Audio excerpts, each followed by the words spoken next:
We all do it, every single night. But do we ever really think about what's happening when we sleep? We tend to see it as just rest, downtime. But what if I told you it's actually the most powerful tool you have for learning, for memory, and for building a smarter brain?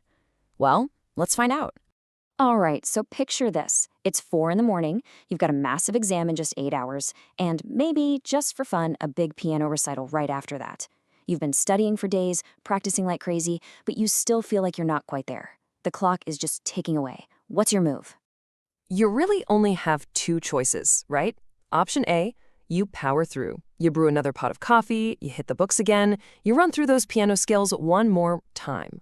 Or there's option B, you close the books, you put the instrument away, and you just go to sleep. It feels totally wrong, doesn't it? Like you're giving up. But the best choice here is surprisingly counterintuitive.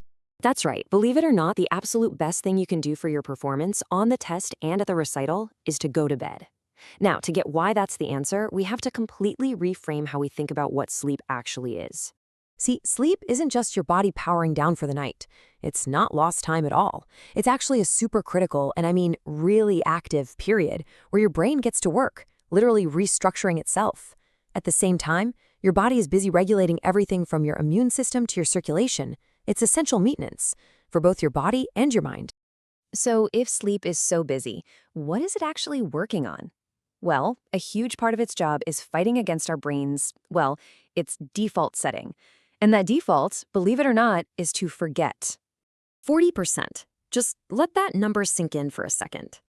Yeah, according to some classic research by Hermann Ebbinghaus, we lose about 40% of new information within the first 20 minutes of learning it. It's called the forgetting curve. It means that late-night cramming session is kind of like trying to fill a bucket that's got a massive hole in it. So how do we plug that leak? Well, our bodies have a built-in solution. It's this amazing process called memory consolidation. This is the magic that happens when your brain takes those fragile short-term memories and turns them into stable long-term knowledge.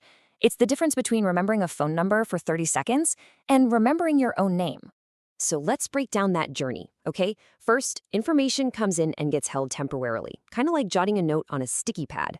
Then it's sent over to the hippocampus, which is like the project manager. It strengthens the connections, basically flagging the memory as important before sending it out to the cortex for permanent storage. All right, let's talk about this hippocampus. It's the real MVP here. It's not the final storage cabinet for memories, but it's the librarian that decides what gets filed away and what gets tossed. And how do we know it's so important? Well, a really incredible and kind of tragic medical case from back in the day showed us exactly why. Okay, so back in the 1950s, there was a patient known to science only as HM. He had his hippocampus removed to try and cure his severe epilepsy. And the good news is, it worked for his seizures. But it had this profound, totally unexpected side effect on his memory that gave scientists an unbelievable window into how our brains work. And this is where things get really interesting. HM could still learn new physical skills, what we call procedural memories. The muscle memory you need for that piano recital. But he was completely unable to form new declarative memories, the facts, the figures, the concepts you need for that test. He was basically stuck in the present moment, unable to create a permanent record of any new experience. Okay, so we've got the problem, forgetting. We've got the solution, memory consolidation. And we've got the key player, the hippocampus, thanks to what we learned from HM. But the big question is, when does all this magic happen? You guessed it, while you're asleep. Yeah, it turns out that memory consolidation kicks into high gear during two very specific stages of sleep. The first one is slow wave sleep, that's your deepest, most restorative sleep. And the second is rapid eye movement, or REM sleep, when you have all those weird dreams. Both of these are absolutely critical. And this is the real aha moment.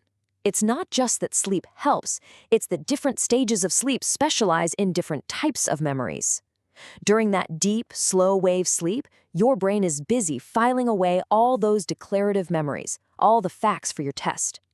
Then during REM sleep, it switches gears to procedural memories, solidifying the muscle memory for your piano recital. So you absolutely need both stages to nail both the test and the recital. And what's wild is that scientists can literally watch this happening. Using EEG machines, they can see these electrical impulses firing back and forth between the hippocampus and the cortex. It's just like that busy librarian taking all the day's new books, stamping them, and carefully putting them on the long-term shelves. You can find them again when you need them.